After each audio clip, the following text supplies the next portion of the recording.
It says on my piece of paper in front of me, the 13th Cornbury Music Festival, 8th to the 10th July 2016 at Great Tew Park near Chippenham, Oxfordshire. Do you reckon you get to 13 ever in a million years? No. No. But I had this thing about the fact I'd signed up for 21 years. So now that actually looks like a reality. I mean, I think I'll try and get to 21, Barry, if I can. And then call it a day? Yeah. So that's we've got an exclusive before we've even started, without even talking about it. We've got an exclusive, hold on a second. Only 30. Another 8 Cornburys to go. Yep, that's 21. Well, no, the thing is, by the time I get to 21, I'll be 64 or 65 or something like that. Yeah. And then I think I'll just sort of interfere and someone else can run it. And I can try and book things. Actually, they won't want me to do that. They'll just go away. Just say, here's some money for it somewhere. Yes, here's a very, very small check. Go away. Did you honestly... I mean, I was there at the start, and it was great, and it was a good laugh, and it's always been atmospheric, and it's been far more... I mean, I do think Cornbury Music Festival does it an injustice, because it's not a music festival at all. It's just an atmosphere. It's lovely. But you couldn't have thought... I mean, 13 years in now, and you've gone past the halfway, so you're on the roll down the hill. I mean, ever in a million years, through all the trouble, you get this far. No, there were some rather dark times, I have to say. But we're really... it seems so silly to say, but I'm really proud of it. I think it's a lovely little thing. I think I care too much about it. I kind of want it to be absolutely lovely, and I want it to have a huge amount of great content, and I want it to be kind of beautifully laid out and properly run, and et cetera, et cetera, et cetera. So, financially it's a bit of a disaster on the balance sheet. But, then I think we're giving people something really, really lovely. I mean, you go to other festivals and it's just not quite as sort of, I don't know. I mean, people probably don't care, but I care desperately about getting it right. It always, I mean, we've obviously joked, and there's always a question which I think I'm going to ask you this year, because I've done it for the last 11 years, and it's who do you want? And I think the thing is if you had your dream act, if Eric Clapton came along and the money was there and it worked, people would then go, who's he going to top that with? There is always that. And also everyone, we've had a strange year so far with so many of our heroes dying. A lot of the acts are getting a lot older. So, I mean, I've always wanted to have Leonard Cohen, and Leonard's now 80. I don't think he's going to tour again, although someone I bumped into the other night said that they thought he might one more time. And having said that, I went to see Charles Aznavour, aged 92. Fantastic. And he did, rather annoyingly, 90 minutes. And I was quite keen to get home. And I thought, I'm sure he won't do more than 75. But no, he did a full 90. And he skipped off stage at the end. So that's, I mean, I'd like, Paolo Nutini is the one that our research tells us our regulars would most like to see. Right. And I have offered Paolo Cornbury every year. Round about August, actually, every year, I make an offer to Paolo. And we get immediate no. So right, okay. I think I'll get there in the end. I'll wear them down. Yeah. But it's not. I think Paolo wants to be seen a bit sort of young and groovy, and I don't think Cornbury's young and groovy enough. But you have an atmosphere, don't you? You have I mean, it's hard to describe what it is, but it's like that weekend you have to go to Cornbury. I think it's just got a really nice vibe to it, and once you've been, I think you kind of understand it really. Yeah. I don't know. I think it's a combination of the place and the people, and my team have been doing it for such a long time, and I don't know. I think it's a lovely thing, and I wish more people would come to it. Not that many more. I need another. I need between 500 and 1,000, dear listeners. So tell your friends, get on down there. Fantastic. That's why you're here. It's time to reveal what is in store for this year. Then, without mentioning any names whatsoever. Are you pleased? I am pleased because I think as an overall, it's probably the best I've done so far, I think. I spoke to a gentleman who's a concert promoter and a festival booker and runner yesterday, and I was nicely surprised, that he said he thought it was the best Cornbury lineup so far in terms of just as a whole lovely shiny thing. It all kind of hangs together. Yeah. So I'm pleased on that front. This is the Cornbury thing, isn't it? Because there's a name there, and I think I just had a quick look through it. It's the shortest name on the sheets of paper we've got in front of us, but he made the biggest impact last year, and he wasn't even billed. He was part of somebody else's band. Well, I know that was lovely last year, and I did a little bit and ah about him coming back, but they were keen, and he was so great last year. Yeah. So I think that's a really nice addition. Ladies and gentlemen, it's Seal. And How cool. So we're kind of thrilled with that. Another returnee on Sunday the 10th, along with Seal, is James Morrison, who's been great for us. He played the festival about 4 years ago, and has kind of grown as a performer. I went to see him the other night, and he was fantastic. Really, really great. Tunde is basically the guy from the Lighthouse family, and he's coming to do the Lighthouse family. He's also made a rather good covers album, and I heard that the other day, and it just convinced me that he's someone we need. So Seal, James Morrison, Tunde of the Lighthouse family. Newton Faulkner is back again on Sunday. We love Newton. The Zombies. I've always liked the Zombies. She's Not There was that huge hit of theirs. Yeah. And the other one, It's the Time of the Season. It's the time of the season. That we've got one other.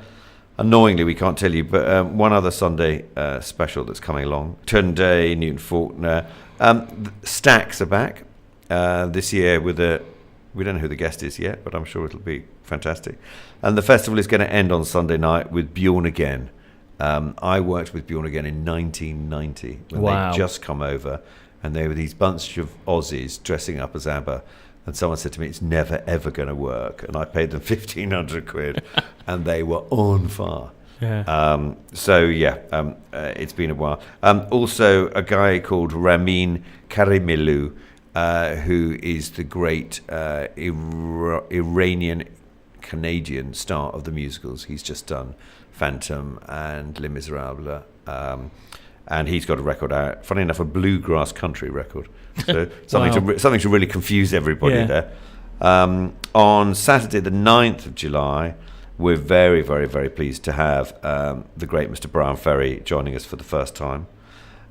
We've worked with Brian a lot over the years in different capacities, but never at Cornbury. So we're thrilled he's coming. Our friends the Shahs are returning. Love what they've done. I think this is their third Cornbury already. Really nice people. Gabrielle Aplin, love Gabby. She's I saw one of her early shows a few years ago, and we've been after her for a long time. So thrilled that she's come to join us. That rather brilliant alternative country star Lucinda Williams, great artist. Something a bit legendary. Mavis Staples from the Staples Singers, great gospel group of the 60s, very groundbreaking. Mavis will come and it's the day before, I think she's 77 years old on the 10th of July. So the day before we'll have to sing a happy birthday. Fantastic. A band I've always loved called Turin Breaks. They're just back with a new album, a new single. And that, ladies and gentlemen, added to Jamie Cullum, Soul to Soul, and Wilco and Lamar and The Beat, which is our Friday lineup, is the Cornbury lineup so far. Couple of other little bits to release, but annoyingly, we don't always get everything, all our ducks in a row at exactly the same time. There's two or three good extra names to come very shortly. But yeah, overall, quite pleased. You've expanded Friday.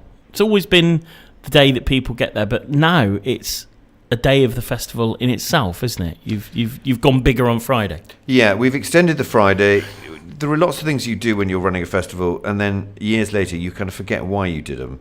And we looked at Friday and we thought, if you're going to come for Friday, we should give you the whole day. If you're there for the weekend, you should have a full day. There's no reason not to. Yeah. We've always got more acts keen to play at Cornbury than we have slots for. So it seemed sensible to kind of expand it. And some of those early acts on Friday, the Dunwells, who've been with us before, the Lottery Winners likewise, and this great new rock act called Simo, from the kind of Joe Bonamassa school of heavy rock. And there's a funny band called JD and the Straight Shot. And the story on JD and the Straight Shot is quite interesting, because JD is the man who owns Madison Square Garden, and he owns the New York Steelers. Wow. And various things like that. And he has a band, he fronts a band with some of his children, and et cetera, et cetera. And he's a man, obviously, who's kind of made it as such, and, he runs a business empire. But his love is playing kind of country hillbilly music. So he's touring the festivals. And anyhow, he wanted to come and join us, and so we've said yes, please. That's fantastic. So I'm hoping to get a few tickets to see something at Madison Square Garden in return. In exchange. We do a lot of barter at Cornbury now. Yeah. This is a sort of barter bill. That's brilliant. That's really good. But yeah, I saw them at the Half Moon Putney a while ago, and they were great.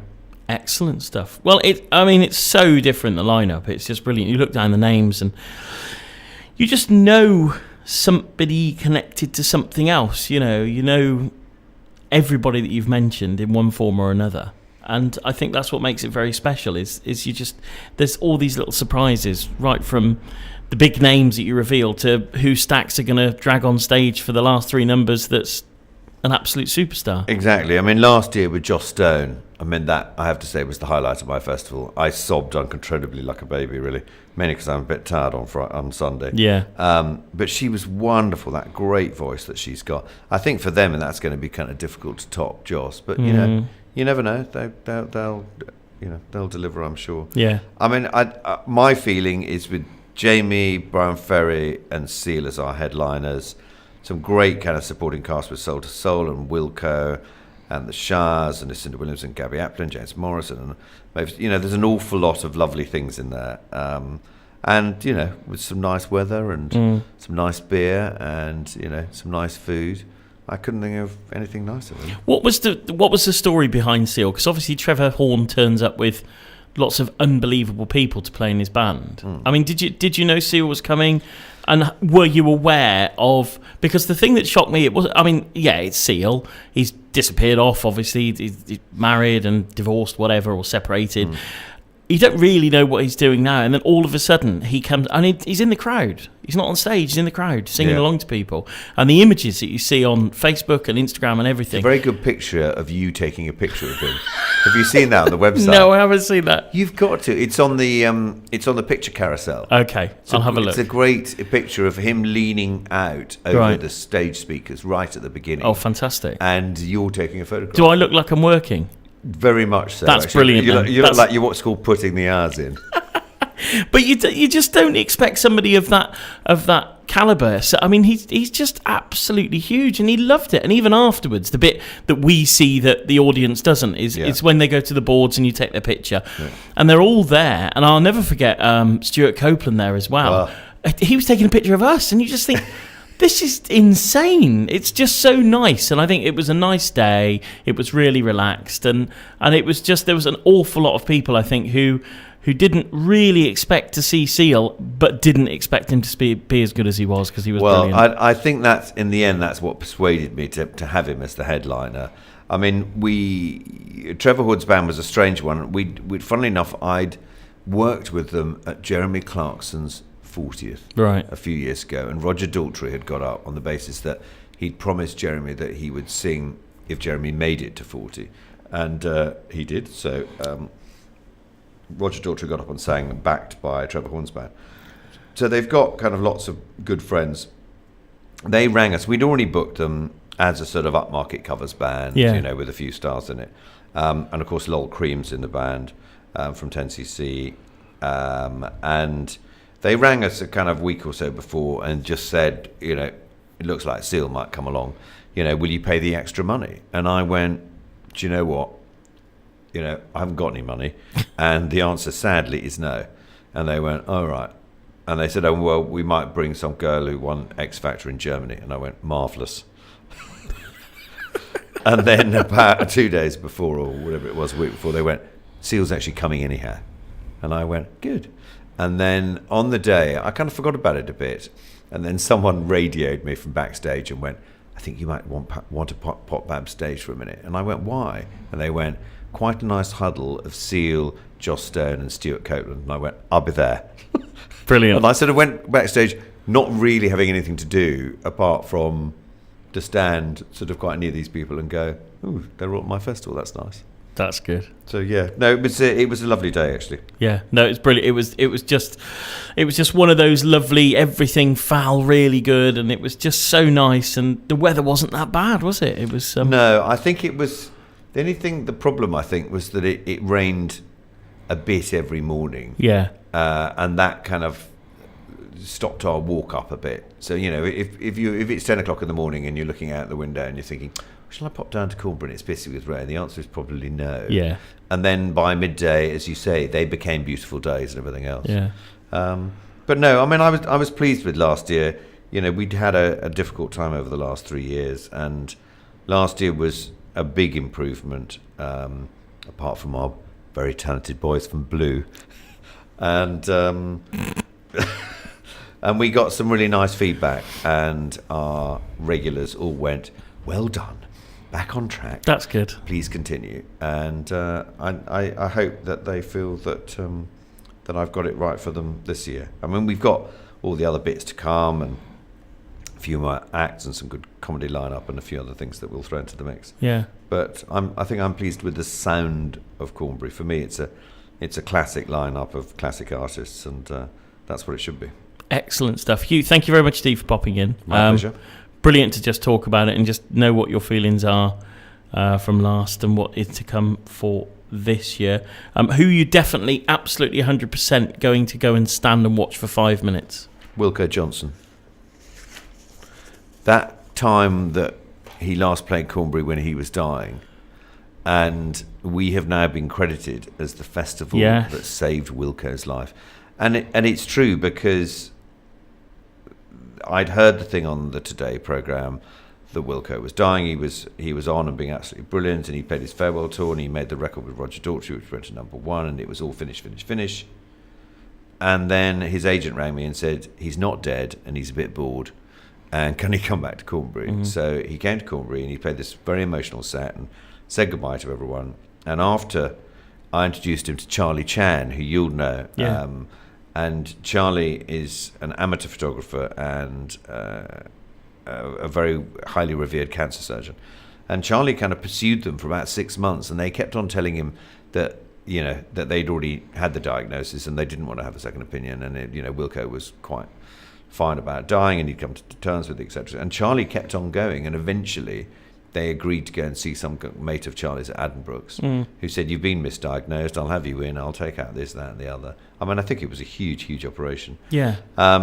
And he survived. So we saved, by introduction, we saved a rock star. So can't be many festivals that can save that. Not many.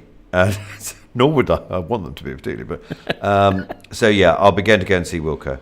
And as I get older and my team is so incredible, I do get to sneak out and see quite a lot. Yeah. A lot more than I used to. There's less firefighting and a little bit more kind of wandering around and looking at stuff, which is great, really great. Fantastic. Hugh, thanks very much. We look forward to seeing you beginning of July. Marvellous. Thanks, Barry. Hot town, summer in the city. Radio for West Oxfordshire. It's your Whitney Radio.